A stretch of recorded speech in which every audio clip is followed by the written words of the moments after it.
Namaste. Good evening.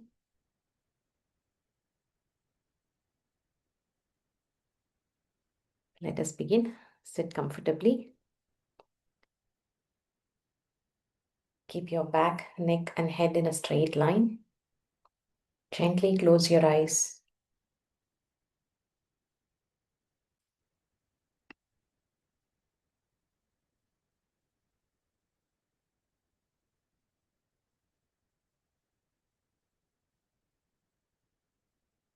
Let us keep aside all the other thoughts and distractions for the next 30 minutes.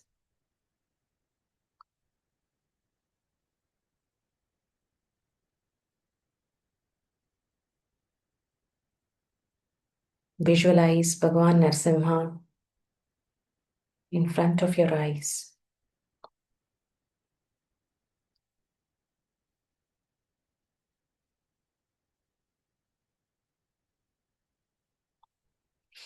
Bring your hands to Namaskara. Let us begin with the opening prayer. We'll chant together this time. Ugram Veeram Mahavishnum ज्वलन्तं सर्वतोमुखं नृसिंहं भीषणं भद्रं मृत्युर्मृत्युं नमाम्यहम्.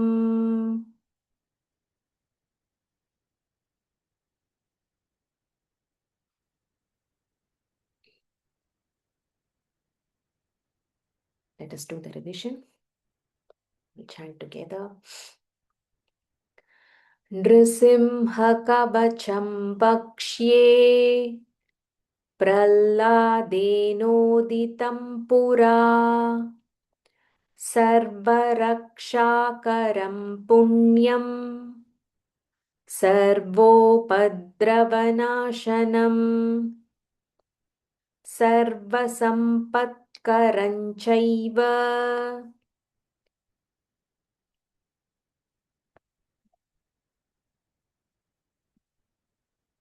स्वर्गमोक्षप्रदायकम् ध्यात्वा नृसिंहं देवेशम् हेमसिंहासनस्थितम्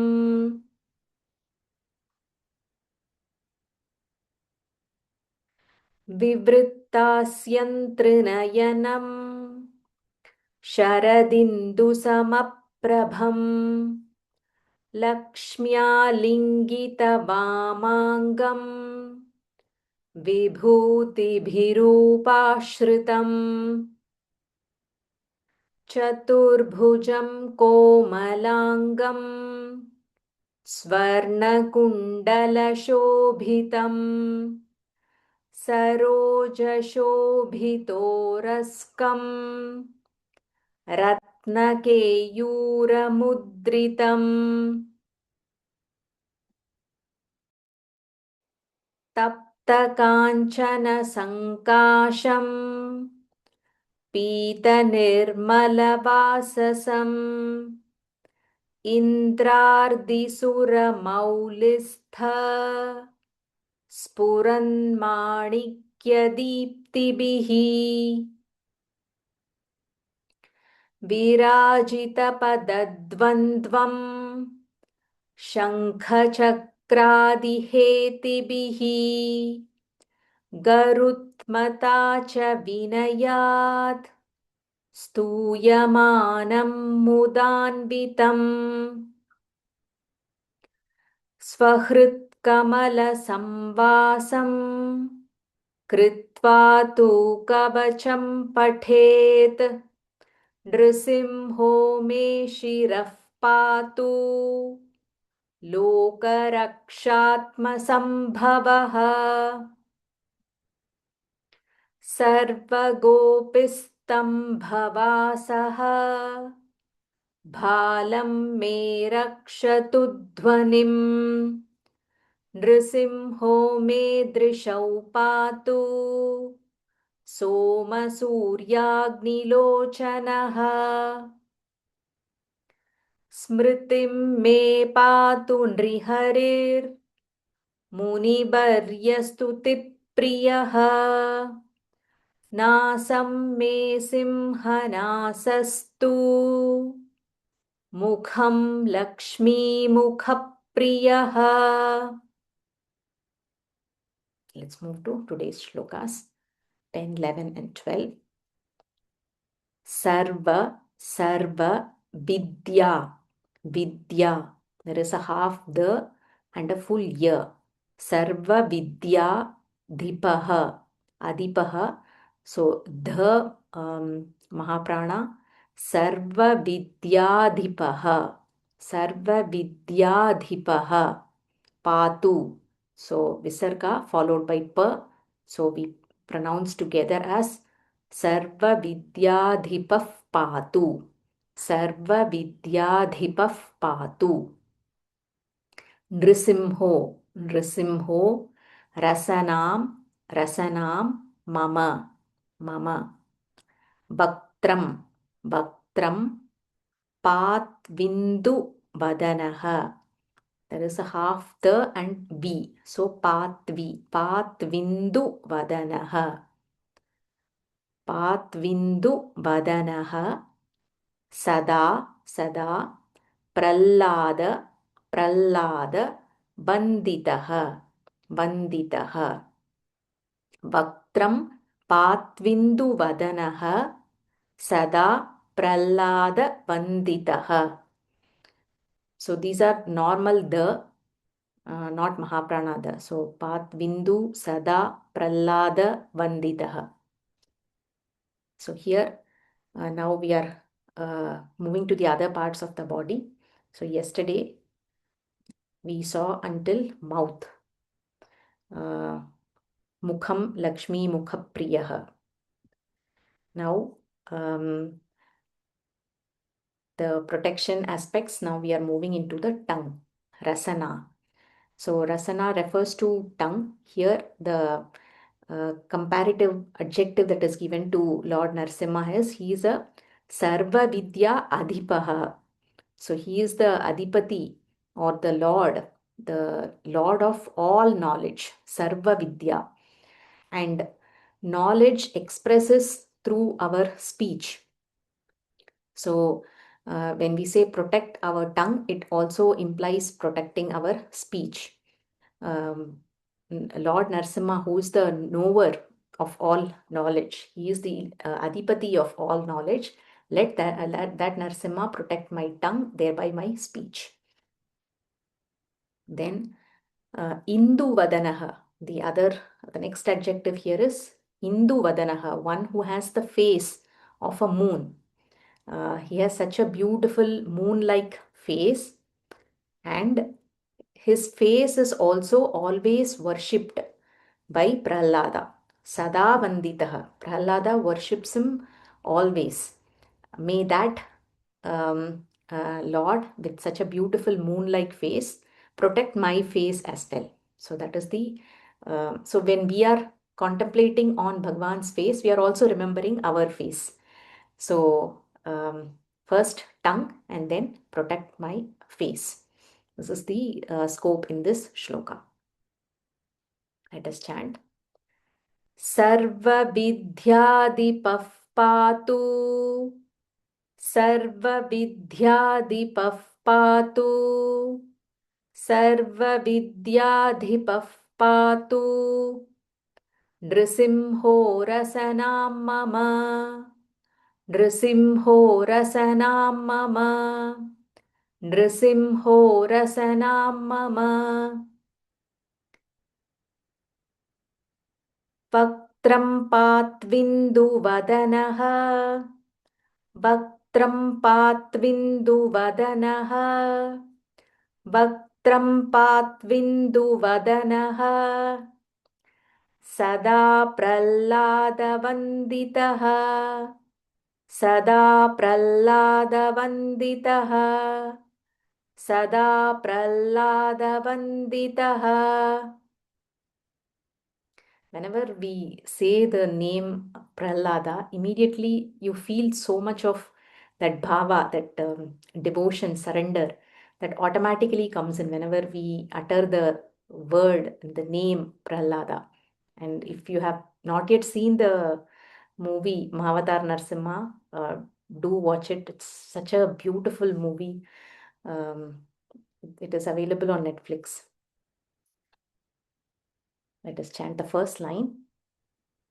सर्वविद्याधिपः पातु नृसिंहो रसनां मम सर्वविद्याधिपः पातु नृसिंहो रसनां मम सर्वविद्याधिपः पातु नृसिंहो रसनां मम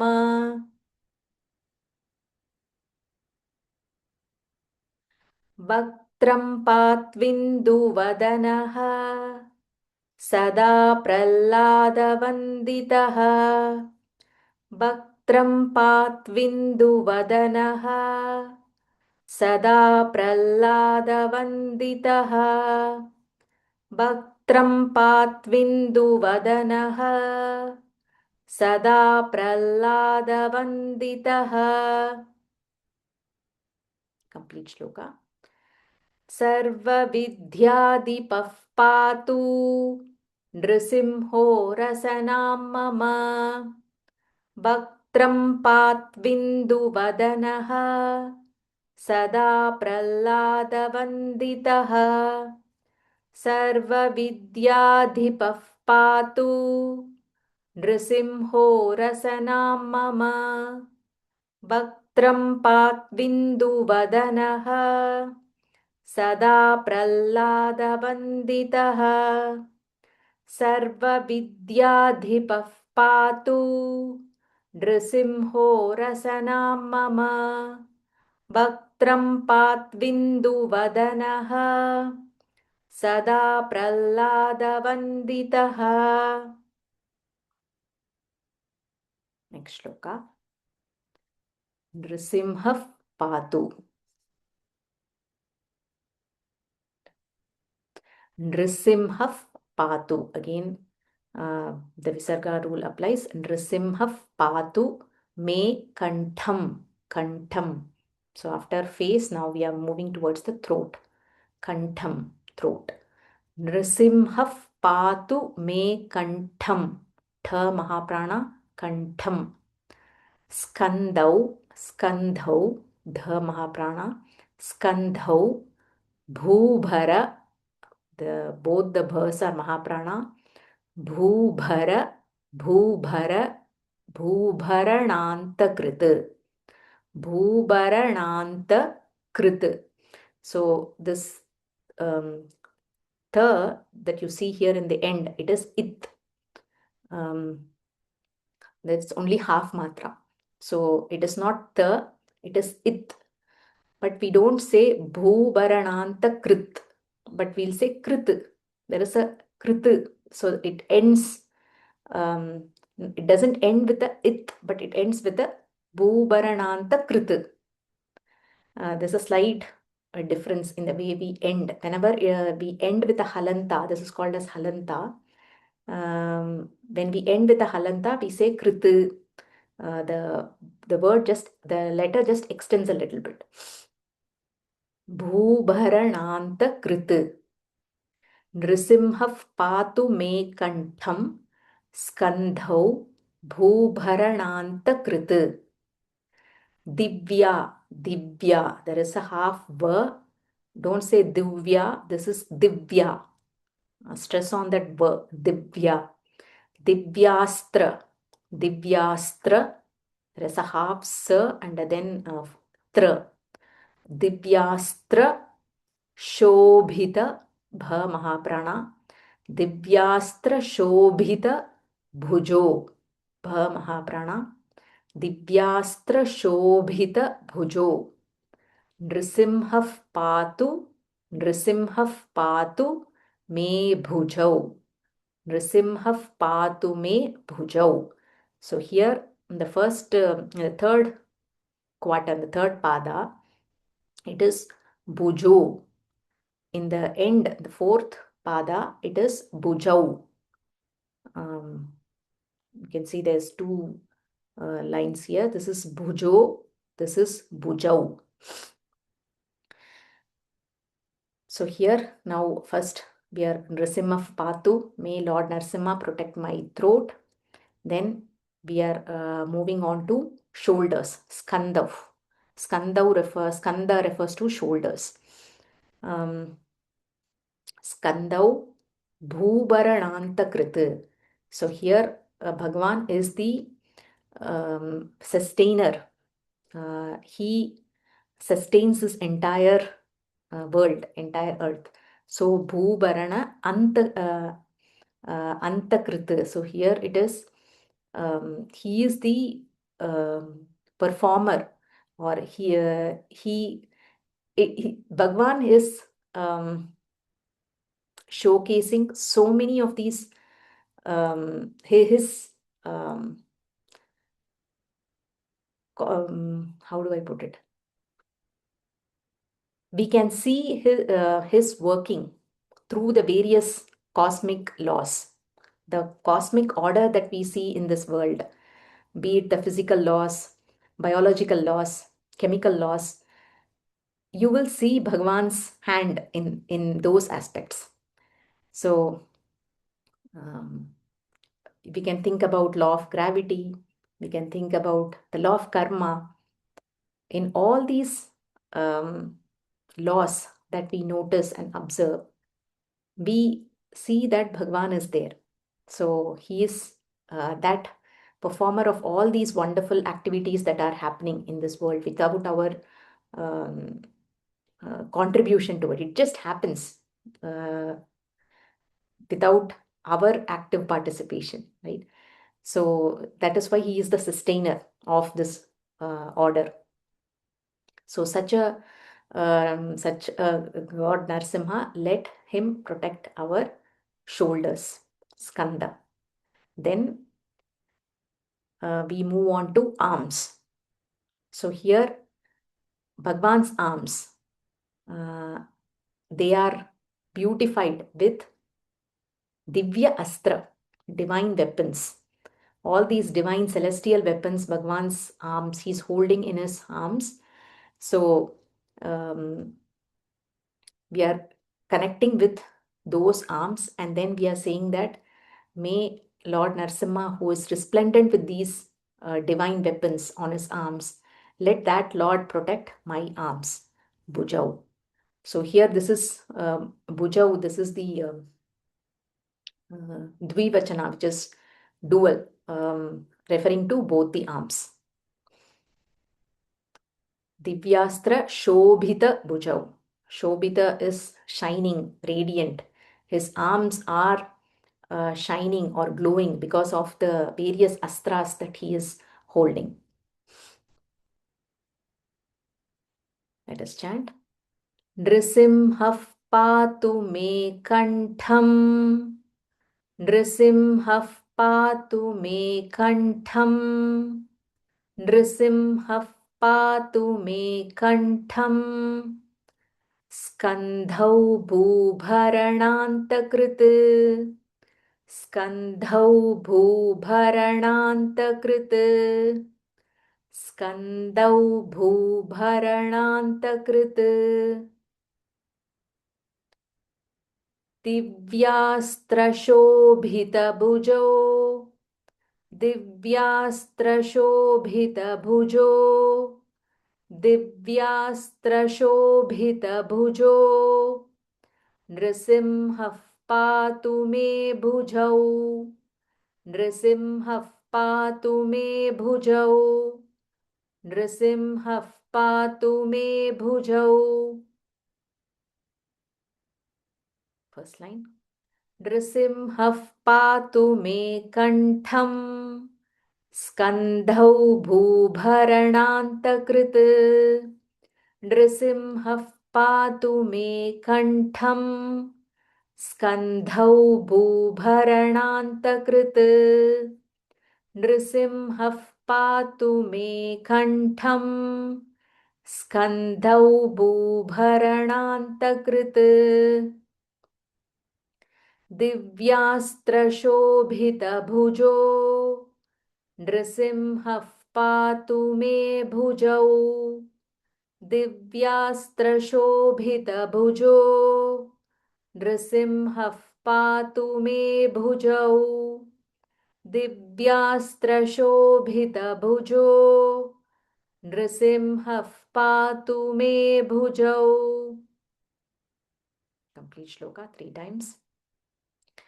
नृसिंहः पातु मे कण्ठम् स्कन्धौ भूभरणान्तकृत् दिव्यास्त्रशोभितभुजो नृसिंहः पातु मे भुजौ नृसिंहः पातु मे कण्ठम् स्कन्धौ भूभरणान्तकृत् दिव्यास्त्रशोभितभुजो नृसिंहः पातु मे भुजौ नृसिंहः पातु मे कण्ठम् स्कन्धौ भूभरणान्तकृत् दिव्यास्त्रशोभितभुजो नृसिंहः पातु मे भुजौ.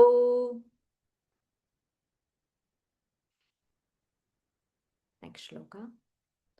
Karau me, karau. Again, this is dual form. Karau. Karau me deva varado. Deva varado. Karau me deva varado. Nrisimhah patu. Nrisimhah patu. Sarvataha. Nrisimhah patu sarvataha. Hridayam. Hridayam. This is Hri. Hridayam. Yogi. Yogi. Sadhyascha. Sadhyascha. There is a half dha, Mahaprana dha. Yogi. Sadhyascha. Sadhyascha. Nivasam. Nivasam. Patu me harihi. Nivasam patu me harihi. So it's not Hari, it is Harihi. There is a Visarga here. So Karau, Kara refers to hands. So may Lord Narsimha protect my hands, and he is the bestower of boons. Deva Varado. He is the one who bestows boons to the Devas. So such a Lord, may he protect my hands. Then this is one of my favorite parts of this stotra. Nrisimha patu sarvataha. Sarvataha means may he protect me from all sides. Nrisimha patu sarvataha, from all sides. Hridayam heart, and may Lord Narasimha protect my heart. And Yogi Sadhyascha, here we are referring to yogis who meditate upon Bhagwan by contemplating upon him in their heart center. So we are telling that you are attainable to yogis who meditate upon you by thinking about you in their heart center. May that Lord protect my heart. Then Nivasam. Nivasam refers to our place of residence, where we are living. Nivasam patu me harihi. Let Lord Hari, refers to Vishnu, may Lord Hari protect the place, protect my abode, protect my place of residence, place of dwelling. So again, this is Nrisimha patu sarvataha. Protect me from all sides. Also, Nivasam patu me harihi. Protect my house. So again, these are, when we chant with, by understanding the meaning and contemplating upon it, it gives us so much of protection. And we will feel that protection with every shloka as we chant. Let's chant first line.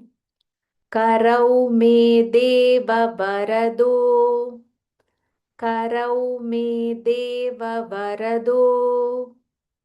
Karau me deva varado. Nrsimhah patu sarvatah. Nrsimhah patu sarvatah. Nrsimhah patu sarvatah. Hridayam yogi sadhyascha. Hridayam yogi sadhyascha. Hridayam yogi sadhyascha. Nivasam patu me harihi. Nivasam patu me harihi. Nivasam patu me harihi. Karau me deva varado. Nrsimhah patu sarvatah. Karau me deva varado. Nrsimhah patu sarvatah. Karau me deva varado. Nrsimhah patu sarvatah. Hridayam yogi sadhyascha. Nivasam patu me harihi. Hridayam yogi sadhyascha. Nivasam patu me harihi. Hridayam yogi sadhyascha. Nivasam patu me harihi. Complete shloka. Karau me deva varado. Nrsimhah patu sarvatah. Hridayam yogi sadhyascha. Nivasam patu me harihi. Karau me deva varado. Nrsimhah patu sarvatah. Hridayam yogi sadhyascha. Nivasam patu me harihi. Karau me deva varado. Nrsimhah patu sarvatah. Hridayam yogi sadhyascha. Nivasam patu me harihi. Let us chant 3 shlokas together. Sarvavidhyadipah patu. Nrisimho rasanam mama. Vaktram patvindu vadanaha. Sada pralladavanditaha. Nrisimhah patu me kantham. Skandhau bhubharanantakrit. Divyastra-shobhita-bhujo.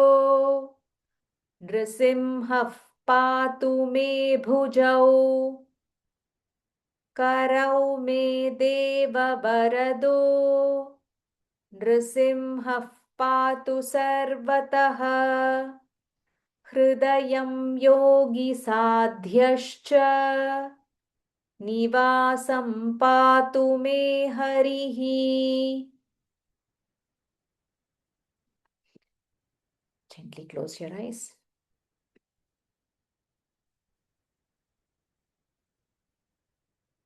Let the vibrations of the chanting settle down.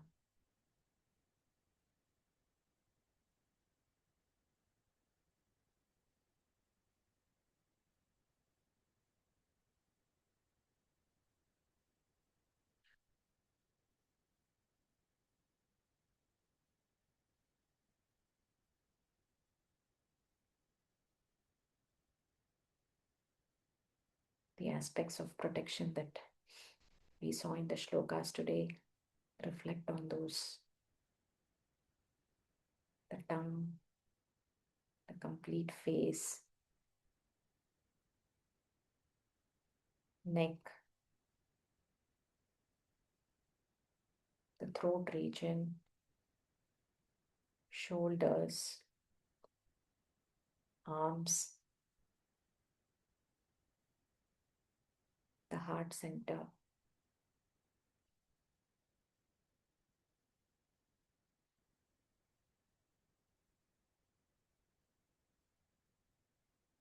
Protection of our place of dwelling, protection from all sides.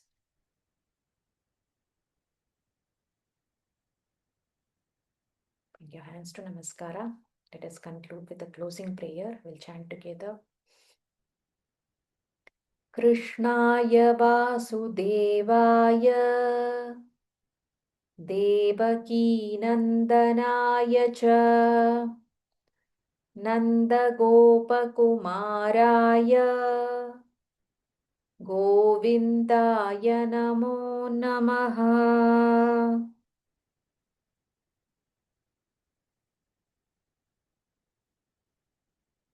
Let us take the blessings of Bhagavan Narasimha.